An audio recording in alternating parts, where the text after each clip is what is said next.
नमस्कार। अमर उजाला के लिए मैं संतोष कुमार।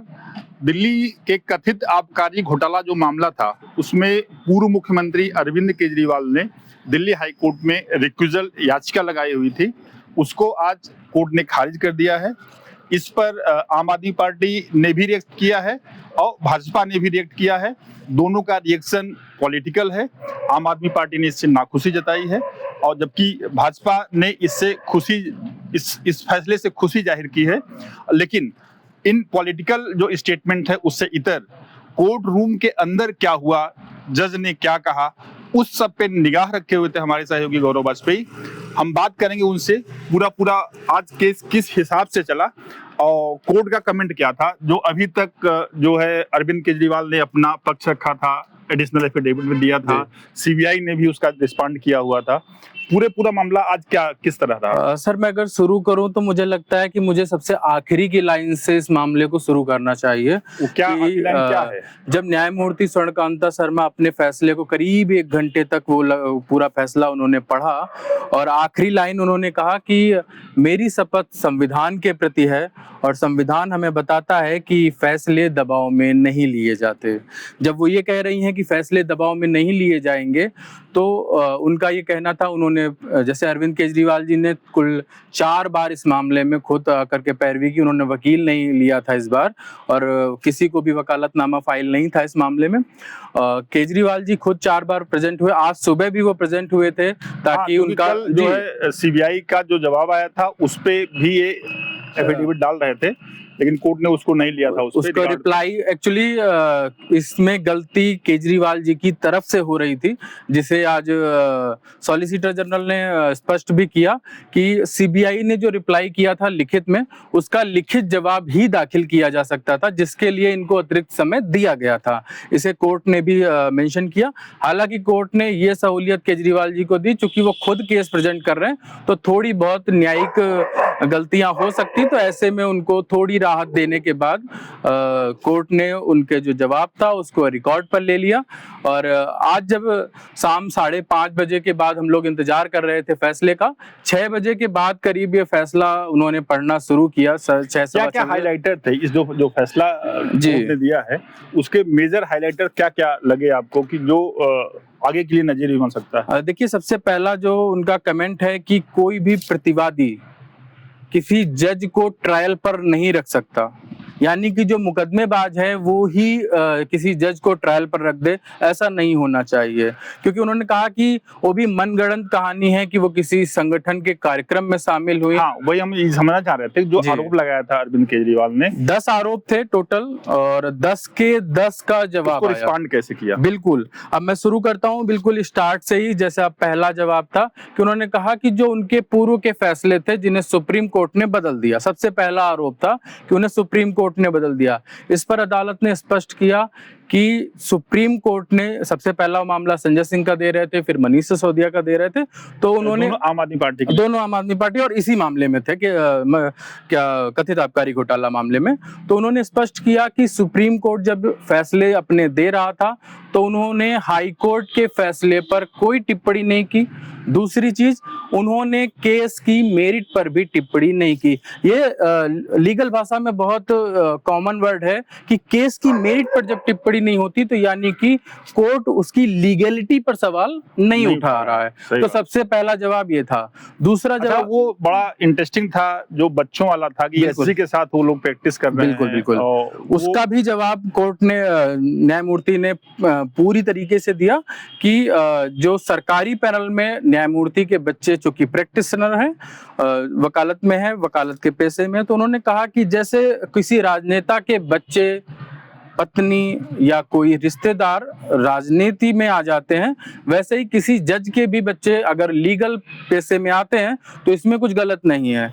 दूसरी चीज, उन्होंने ये भी स्पष्ट किया कि इस कोर्ट में मौजूद, यानी कि इस केस में जो भी पार्टी है सरकार की तरफ से या जज, उनके कोई भी रिश्तेदार इस केस से जुड़े किसी मामले में, किसी न्यायालय में, किसी भी स्तर पर पार्टी नहीं है और कार्यरत भी नहीं है। एक और एलिगेशन था कि ये ऐसे मंचों पे रही हैं, बिल्कुल 3-4 बार गई हैं, 4 बार करीब जो ABAP पॉलिटिकल आइडियोलॉजी अखिल से भारतीय प्रभावित है। अधिवक्ता परिषद, जिसे राष्ट्रीय स्वयंसेवक संघ का एक अंग माना जाता है, ये अधिवक्ताओं का कार्यक्रम है। तो उस पर उन्होंने स्पष्ट किया कि वो एक कार्यक्रम में जब गई थी तो वो महिला दिवस का कार्यक्रम था, जिसमें उन्होंने जूनियर वकीलों से संवाद किया, बार के सदस्यों से संवाद किया और उन्हें एक न्यायमूर्ति के तौर पर ही बुलावा गया था, क्योंकि आमंत्रित भी वो न्यायमूर्ति के तौर पर थी और वो कार्यक्रम भी वकीलों का था। तो ऐसे में इस चीज को आधार नहीं बनाया जा सकता कि वो बायस्ड हैं। उन्होंने ये बात स्पष्ट की कि अगर मैं किसी कार्यक्रम में आधे घंटे या 45 मिनट का अपना भाषण करती हूँ तो वो 45 मिनट मुझे इस तरह से प्रभावित कर लेंगे कि मैं किसी फैसले को प्रभावित कर जाऊं। उन्होंने इसका जवाब दिया, इस तरीके से भी दिया। इसके अलावा जो पार्शियलिटी का आरोप था और निष्पक्षता को लेकर था, अदालत के स्वरूप को लेकर था, बहुत सारे टोटल 10 आरोप हैं। वो पॉइंट वाइज उन्होंने किया है, बिंदुवार उनका जवाब दिया। साथ में उन्होंने एक और जवाब जो मैं इसे जोड़ना जरूर चाहूंगा कि जब वो आखिर में आ गई थी बिल्कुल, और मुझे लगता है कि कहीं ना कहीं वो उनके दिल की आवाज कहें, हम उसे मन की बात, हम ज्यादा पॉपुलर शब्द है तो हम उसको अगर इस्तेमाल करें कि न्यायमूर्ति ने कहा कि अगर ये रिक्यूजल ही था तो रिक्यूजल बहुत आसान रास्ता था इन चीजों से निकलने का। वो खुद को सुनवाई से अलग कर लेती और वो पूरी तरह से ये मामला शांत हो रेफरेंस भी दिया कि उन्होंने कहीं अलग किया भी था। देखिए, आज ही का मामला है कि आम आदमी पार्टी से पूर्व विधायक हैं बालियान जी, उनकी नरेश बालियान, उनकी जमानत की जो एक याचिका थी उसको उन्होंने खुद को सुनवाई से अलग कर लिया उस मामले में।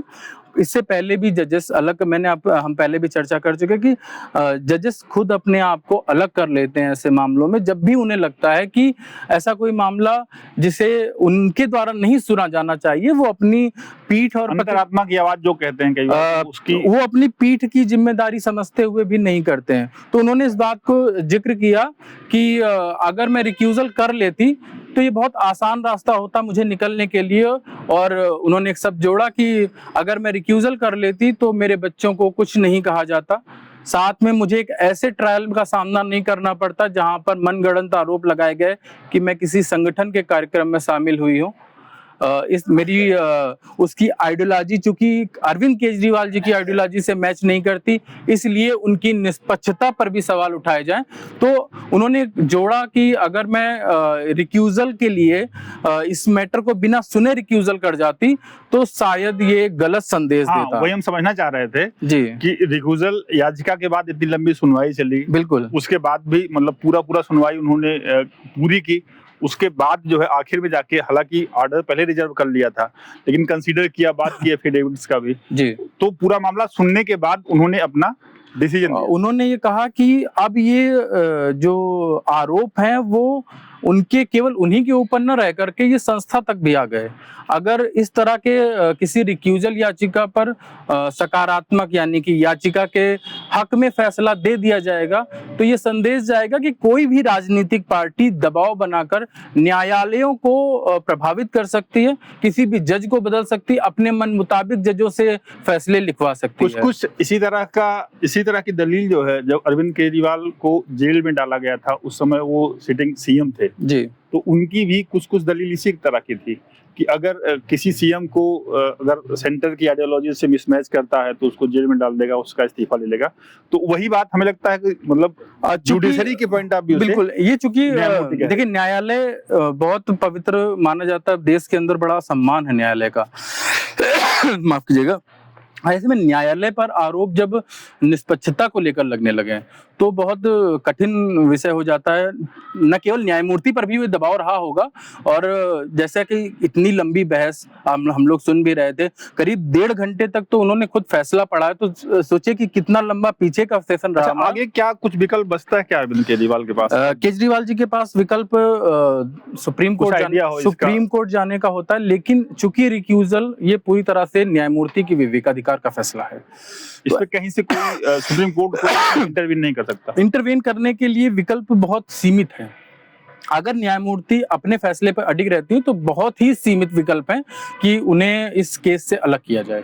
तो इस अब घोटाले की, कथित आबकारी घोटाले की सुनवाई है, उन्होंने इस बात कहा कि मैं अपनी जिम्मेदारी से भागूंगी नहीं, बीच में मैं उसको जोड़ दूं कि वीडियो कॉन्फ्रेंसिंग वाला जो पोर्टल था वो बंद हो गया, और तो लोग उठकर जाने लगे कि वीडियो कॉन्फ्रेंसिंग बंद हो गई तो बॉर्डर अपडेट सीधे अपलोड कर दिया जाएगा वेबसाइट पर, इसके अलावा न्यायमूर्ति नहीं बोलेंगी, तो लोग उठकर जाने लगे। इसके बावजूद न्यायमूर्ति ने ये टिप्पणी करते हुए कहा कि मैं अपनी जिम्मेदारी से नहीं भागूंगी और मैं अपनी जिम्मेदारी पूरी करके जाऊंगी, मैं कहीं नहीं जा रही हूँ। और उसके बाद जब ऑन हुआ तो उसके बाद पूरा फैसला सुना, पूरा फैसला उन्होंने वापस फिर से लास्ट में कहा कि मतलब रिक्यूजल याचिका को खारिज किया जाता है और मैं अपनी जिम्मेदारी से नहीं भागूंगी, मैं इस केस की सुनवाई करूंगी। अब सुनवाई जो है उसी कोर्ट में है जिसके लिए अरविंद केजरीवाल ने याचिका डाली रखी हुई है। आगे कोर्ट का रुख क्या होगा ये देखना दिलचस्प होगा। अभी के लिए लेकिन बस इतना ही। वीडियो जर्नलिस्ट भूपेंद्र सिंह के साथ मैं संतोष कुमार, अमर उजाला के लिए नमस्कार। आपके राज्य की खबरें, आपके शहर की खबरें सबसे पहले जानने के लिए देखते रहें अमर उजाला। चैनल को सब्सक्राइब जरूर कर लें और पाएं हर अपडेट।